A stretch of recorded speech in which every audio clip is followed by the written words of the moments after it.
부활은 삶과 죽음에 대한 경계를 말하고 있습니다. 신앙적으로 영혼의 문제가 해결되기 위해서는 절대자이신 창조주를 찾아가야 하는데, 우리가 부활이라는 이 믿음은 사람의 이해의 영역이 아니라 믿음의 영역입니다. 많은 사람들이 이것을 이해하려고 하니까 안 믿어지는 거죠. 이것이 어떻게 이해할 수 있는 겁니까? 그래서 믿음의 영역인 이 부분은 종교적으로밖에 풀 수 없다. 부활을 제작한 김상철 감독입니다. 제가 10년 동안 기독교 영화를 하면서 이제 한 가지를 이제 단어로 선택하면 제자도, 제자의 삶, 제자의 도라고 그러잖아요. 그러니까 예수를 믿는 사람이 어떻게 살아야 하는가라는 그것을 배워가는 과정이었어요. 그러니까 누군가는 또 표현을 해야 됐고, 저는 기독교가 이 세상에서 많은 어떤 평판이 좀 부정적인 면이 많으나 여전히 예수님을 믿는 신실한 분이 많이 있다. 그럼 우리가 히브리서 11장 4절 말씀에 그가 죽었으나 믿음으로 말하느니라. 사람은 이 땅을 떠날 수 있어도 그 믿음은 남고 그 믿음의 흔적들이 우리를 변화시킨다라고 봤습니다.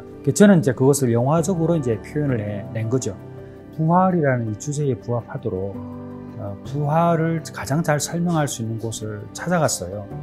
이제 그렇기 위해서 저희가 간 곳이 비기독교인들을 위해서 삶과 죽음에 대해서 가장 적합한 장소가 어딘가 봤을 때는 인도 바라나시였습니다.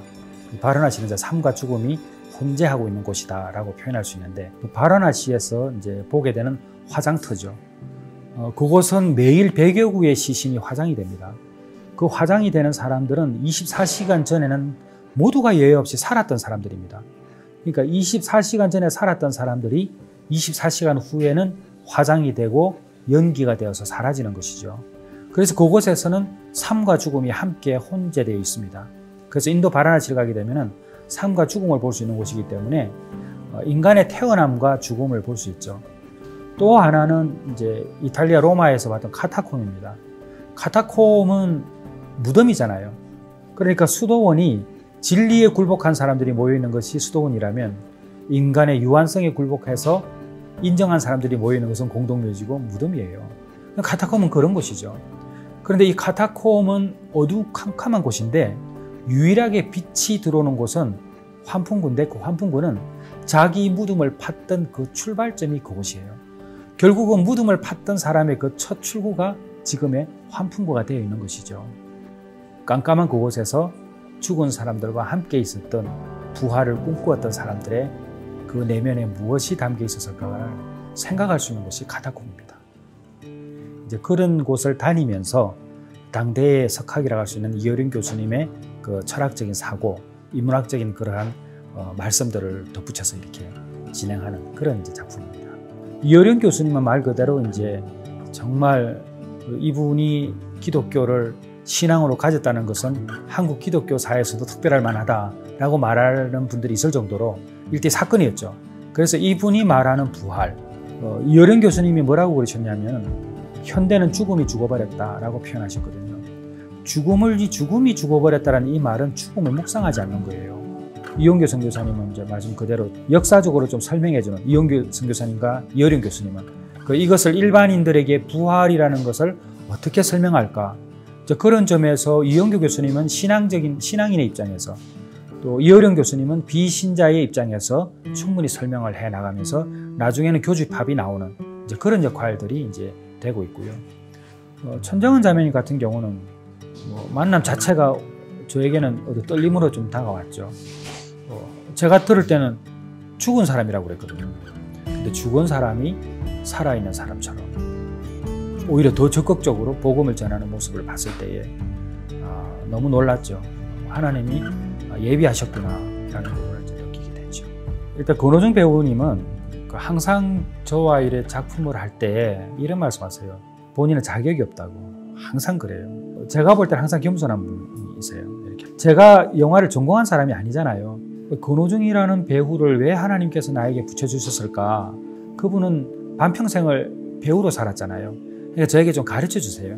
그게 참 저에게는 도움이 된다 할 수 있고, 이성애 배우 같은 경우는 이제 좀 타협하지 않고 그 믿음에 관련해서는, 그리고 자기 것을 손해볼 줄 아는 사람이었어요. 그녀의 어떤 고민들이나 이런 부분들이 우리가 좀 겪고 있는 거가 너무 똑같았다. 그러면서 신앙적으로 그것을 풀려고 하는 그 의지들이 너무나 돋보였고, 부활은 삶과 죽음에 대한 경계를 말하고 있습니다. 신앙적으로 영혼의 문제가 해결되기 위해서는 절대자이신 창조주를 찾아가야 하는데, 우리가 부활이라는 이 믿음은 사람의 이해의 영역이 아니라 믿음의 영역입니다. 많은 사람들이 이것을 이해하려고 하니까 안 믿어지는 거죠.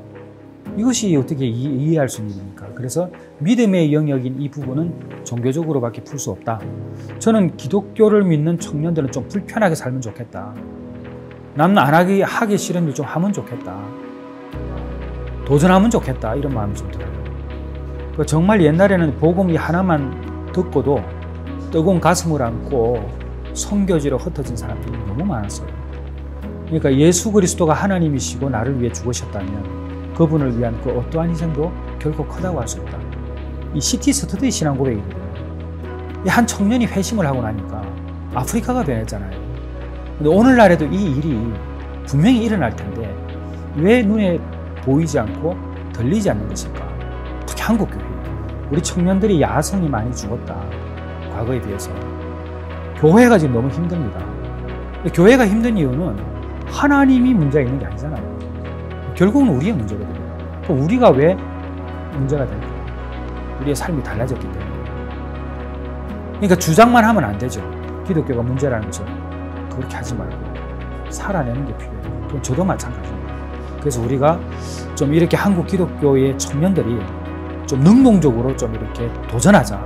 지금같이 코로나19 때문에 침체되어 있고 세상은 조용받고 거기에서 우리가 해야 될 것이 뭐냐면 우리가 반성할 것은 깨끗하게 반성하고 또 회개하고 좀 더 낮은 곳으로. 예수님을 믿는다는 것은 좁은 문을 여는 것이죠. 근데 좁은 문만 여는 사람들이 너무 많다. 그러면 어떻게 해야 돼요? 좁은 길을 걸어야죠. 오늘날의 문제는 좁은 문을 연 사람들이 좁은 길은 걸어가지 않는다. 그래서